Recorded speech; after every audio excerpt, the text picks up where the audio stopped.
So essentially, it's the same as if you were to do it without any pants on, but you just got more people like staring at you all the time. Yeah, and do not try it near a hospital or flavor. Oh hi. Welcome to Gattsy on Goosebumps, the show in which I review every single Goosebumps book from R.L. Stein's original series, and joining me as always is my co-host with most ghost, Jason Bowmaster. How are you, Jason? I'm good. How are you? Very well, thank you very much for being on the show. Did you read a lot of Goosebumps as a kid? No. This is actually my first Goosebumps book. We'll go into we'll go into reviews a bit later. But what do you think? Yeah, I really enjoyed it. Yeah, I did too. Pleasantly surprised. What are we reading today, Jason? So we're reading Goosebumps: A Night in Terror Tower. Would you like to take us to the front cover there? See what we've got. Yeah, absolutely. So I might be wrong, but this guy's not in the book, is he? You're right in that. Yeah. They describe a Lord High Executioner, but he does not look anything like that. He has a wide brimmed hat. Yeah. And like a cape and stuff. Although I did notice. Where's the VHS? The VHS would be here with the same on the front cover, but There's this guy. yeah, he's not in. He's not in. No. There is like So seems like another case of they sort of describe the story to the artist. and he's just like yeah, sure, Executioner. And it's not. I don't know. It's not a great cover in my estimation. No. Like it's just sort of like here's a dude with an axe. Like Yeah. that's not like the whole. The plot of the story isn't them being chased the guy who wants to cut their head off. Yeah. Well, it kind of is, but like it's more exciting than that. So I don't know. It's just sort of like a pretty bland front cover. What's the tagline on the front there? It's gonna be a long night. That's not great either. No. Like, I mean, they spelled out long, so it's gonna be a long night. Well, yeah, but like, but yeah, it doesn't really give anything away about the story or why it's going to be a long night. do you know what's interesting? Tell me. Do you know what the longest word you can make with the title? A Night in Terror Tower. Tell me. It's gonorrhea. See, we're fantastic. They did a collaboration. Late 90s. Well, yeah, it was odd that they mentioned the word gonorrhea on a Goosebumps product. Yeah, so we get the best on Gattsy on Goosebumps. Trivia wouldn't get anywhere else. What's the blurb on the back there, Jason? Yep. So we've got all locked up and no place to go. Yeah. Sue and her brother Eddie are visiting London when they run into a little problem. They can't find their tour group. Still, there's no reason to panic. No way their tour guide would just leave them all alone in a gloomy old prison tower. No way they'd get locked inside after dark with those eerie sounds. Hang on, they keep saying no way. It seems to be just it's going to happen. And a strange dark figure who wants them dead. Oh, I thank found God! this very strange that they put the 3 dots. Who wants them Dead. Yeah. They should As opposed to just wants them. Wants them. The spooky old guy with a hat really wants them. And there's a lot of strange sexual and phallic imagery. I haven't looked into this entire book. Do you want to like? Is that something you've noticed in the Goosebumps series? No, but Yeah. I mean, I'm not looking out for them. I'm not like, how did I was going to put his It's very, dick very into this interesting. one? So do you want to talk us through it? Yeah, it's throughout the entire book. So, and if you notice who is in possession of all the fallacies, you can see who is in possession of the power. Okay. It's flat chat. So, at the very beginning, so we open with, what do you got? Sue and her brother Eddie. So, this might sound a bit odd. No. Take They're them sitting to around my in friend. England, Yep. eating bangers and mash. They elaborate. Sue says, sausage and potatoes. Now, I was without this book one day at uni, so I thought I'd look up on YouTube. They've got an audiobook uploaded to YouTube. Guess what time? She says sausages. Tell me. 69 seconds. She does not. She does. She does. Chat. Are you Sausage. serious? 69 seconds. And I mean, it could be a coincidence. Oh well, it could be. But there's like this little spooky intro, and it goes for like this odd time. It's like sort of 43 seconds or Yeah, something. yeah. Like it's not a minute, it's not 30 seconds. Yeah.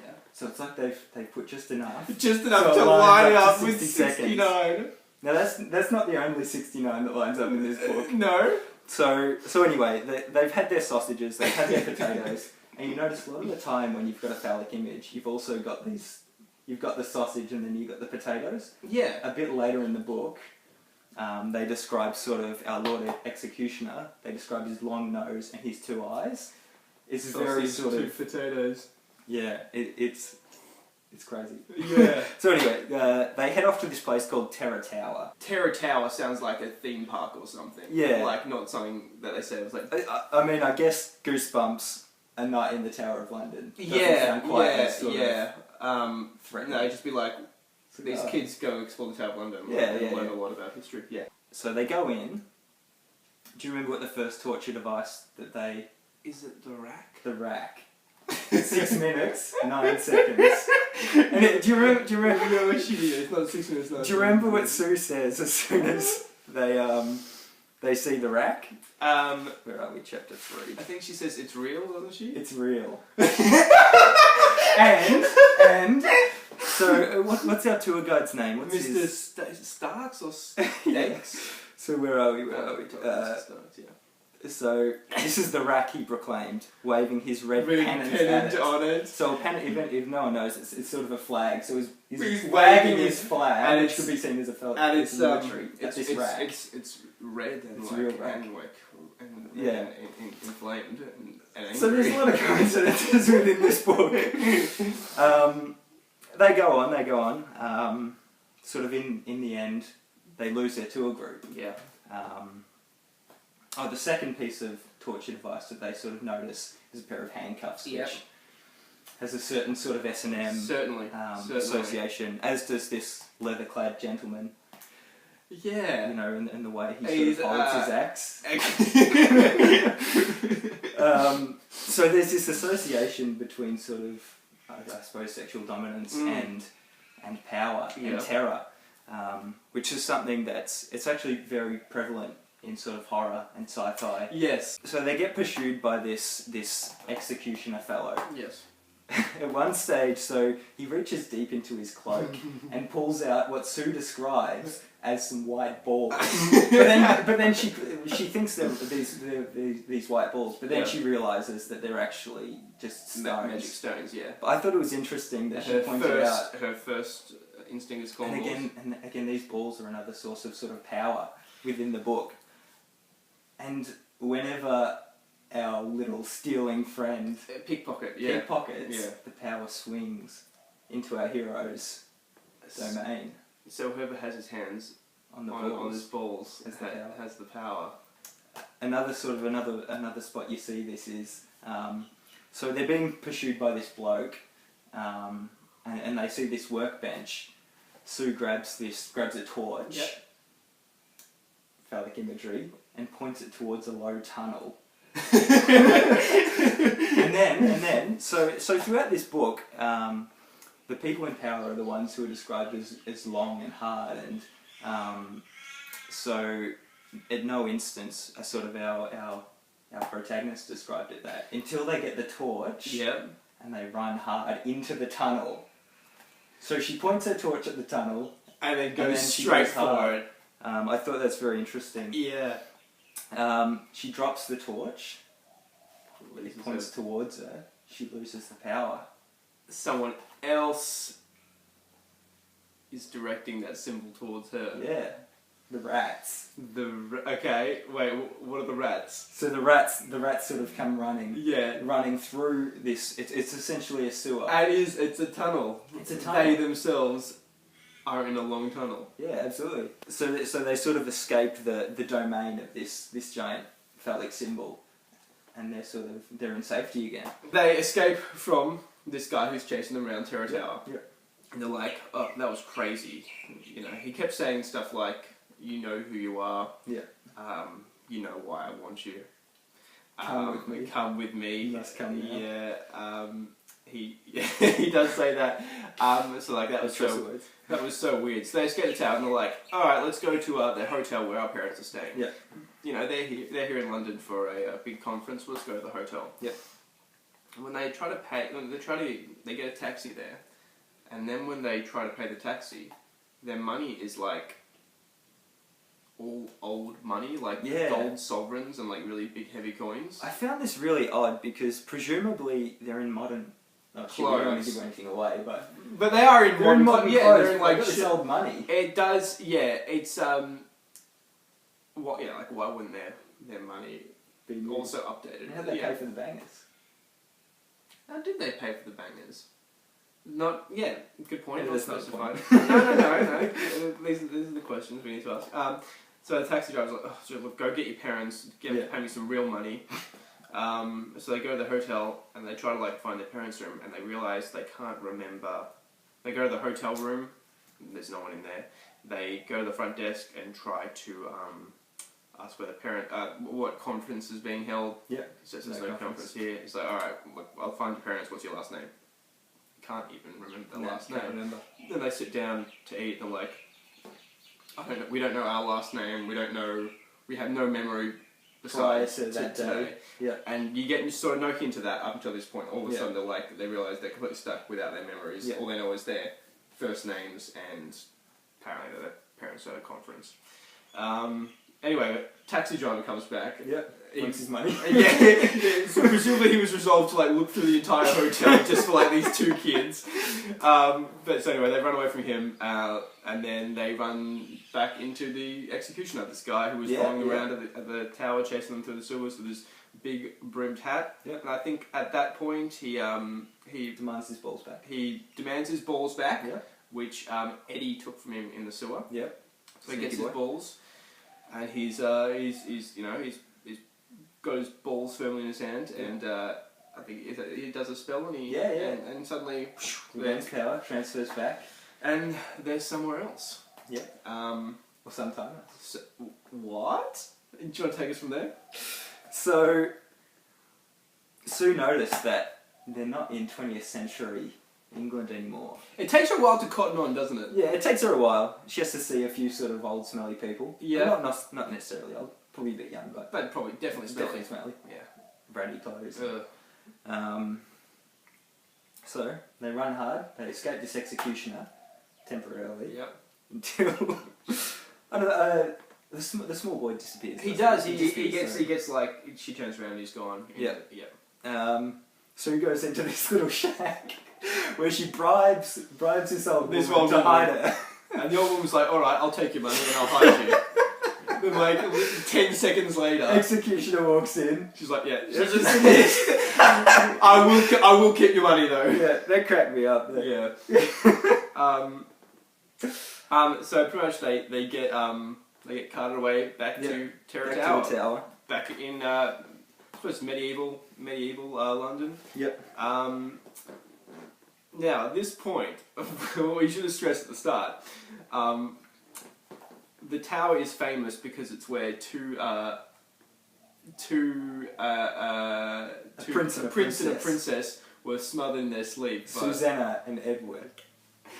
And they never caught on. Anyway, let's get to that point because they meet this wizard and he's like, "No, you're not Sue and Eddie.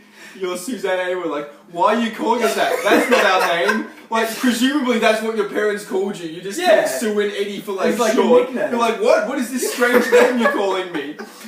Anyway, this wizard called Mogred or something. Yeah. He was like the king's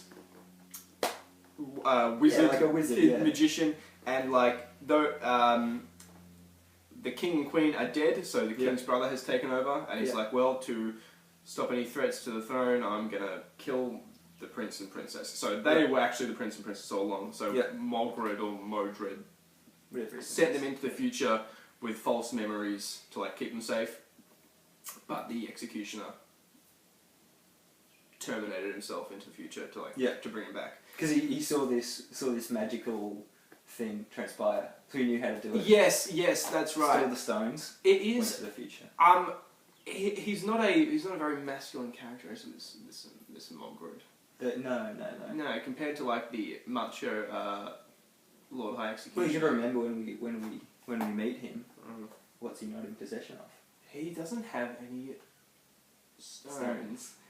And whereas the executioner's dressed in black, long, he's like in flowing like purple robes and stuff. Anyway, worth noting. This makes me a bit of a cop-out. Yes, it did! To me as well! He says... So he's like, look, he's like... Too bad I can't send you back to the future. I've got the stones. I've got the stones. Like, great. Send us back into the future again where we're safe. He's like, I can't do it. If I do that, he's going to torture me and then I won't be able to do magic anymore.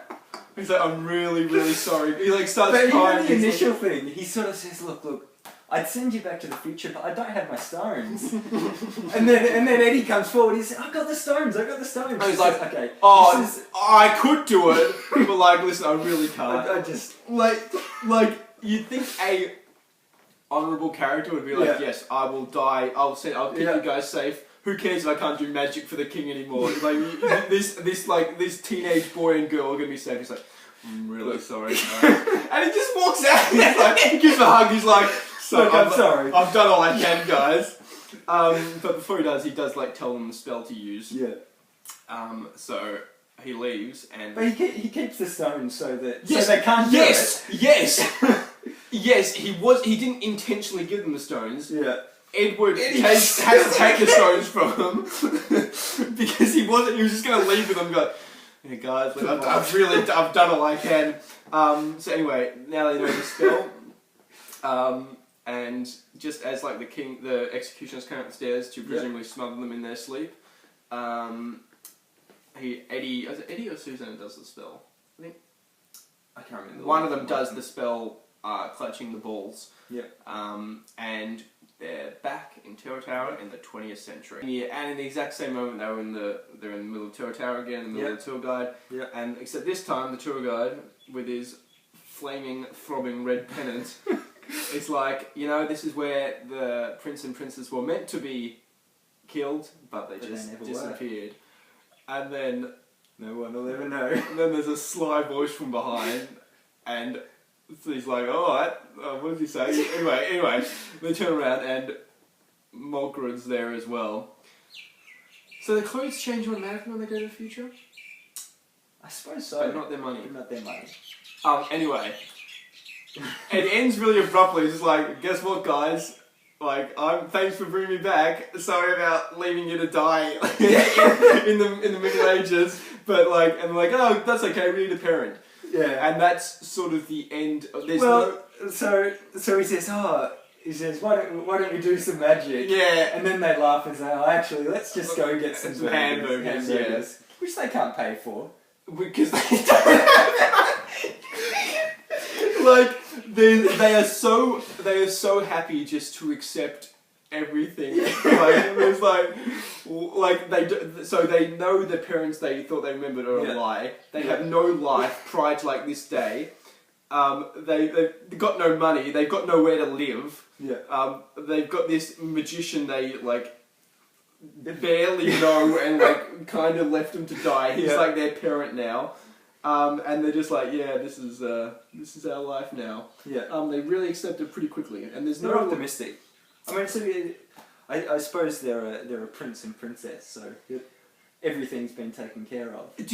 But are they in this reality? He's like, you're now called Mr. But I think they're maybe in that mindset. Everything's all taken care of. Everything will always, I mean, look, I guess it's good that they got like the wizard with them. Yeah. Because he can presumably money up like a house for them to live. Not money up, magic up a house for them to live. Or live in the tower. But like, what if they didn't? Because they didn't mean to take him with him. They didn't mean to take him with them back to the future. What if they just like got whisked back and they're like, "Ha, we survived!" And like, holy shit, we have nowhere to live. We have nothing. And with old money, like, so it was a stroke of luck, but. I mean, I won't press it too hard. Yeah. I mean, I thought it would have been a better ending if they went to the future and the Lord Executioner was there and he says, come on, children, he's their dad. Oh! That would have been good. I mean, a bit of a twist. Well, because there's no twist ending. It's pretty happy. The twist ending is, we're going to get some burgers. It's one of the rare instances there's no, like, spooky ending. Yeah. Yeah. Yeah. But what did you think of the book? Overall, I actually liked it. Look, honestly, this is probably one of the better ones. Okay. Like there are books in the series where it'll come to the last chapter, and there'll be like 4 different twists to try and like reach a resolution. Yeah. So like, I actually thought this is probably one of the best I've read. It's fairly airtight. It's airtight. Yeah. There's no, Unless you really... like we do with the Yeah. magic, but like you can look past that. If I mean, we're 24. We're not necessarily the prime demographic. Yeah. But in terms of inconsistencies, that's airtight's a good word for it. There's nothing real. There's no major hangers that make you think, oh, what the hell? Yeah. And I thought it's a really good. Really like the time travel element. Yeah. I like how at first you've got this story of like being chased in a tower. It's all very sort of typical. Oh, we're being chased, and then suddenly it's a whole new drama when they get transported back, and it's like it's almost like a completely different story. I mean, it was a fairly sort of...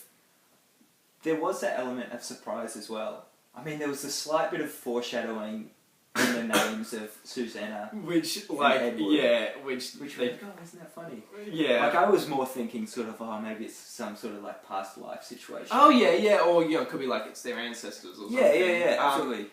But you're absolutely right. It's in every way, like, it's only when they get to the hotel that, like, the whole thing falls apart. It's like with that money, I was like, oh, where's the money? Yeah. Parents would give them fake money. Yeah.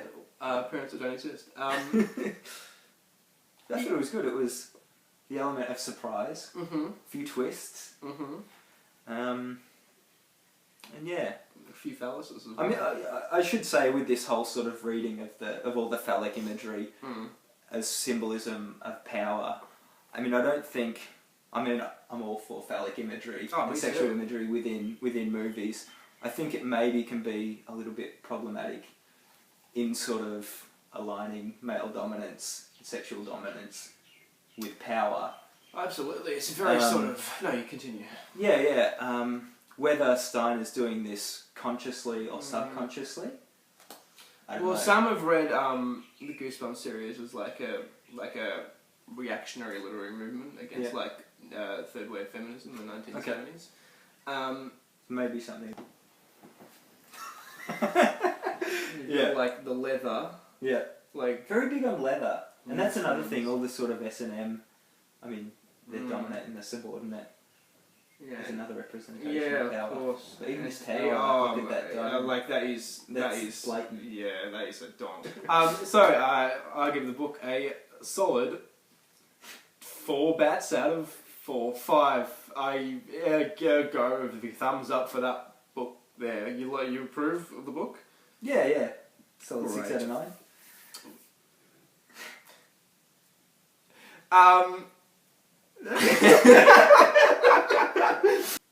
That's all for this week. Please join me next time in which I discuss... Should say in the back there, Jason. What's the next Goosebumps book? The Cuckoo Clock of... The Cuckoo Clock of Doom. Keep an eye out there. Oh yeah! As always, thank you for watching. Jason, would you like to take us out with my trademark catchphrase? Keep it spooky. Keep it spooky. Don't be loopy.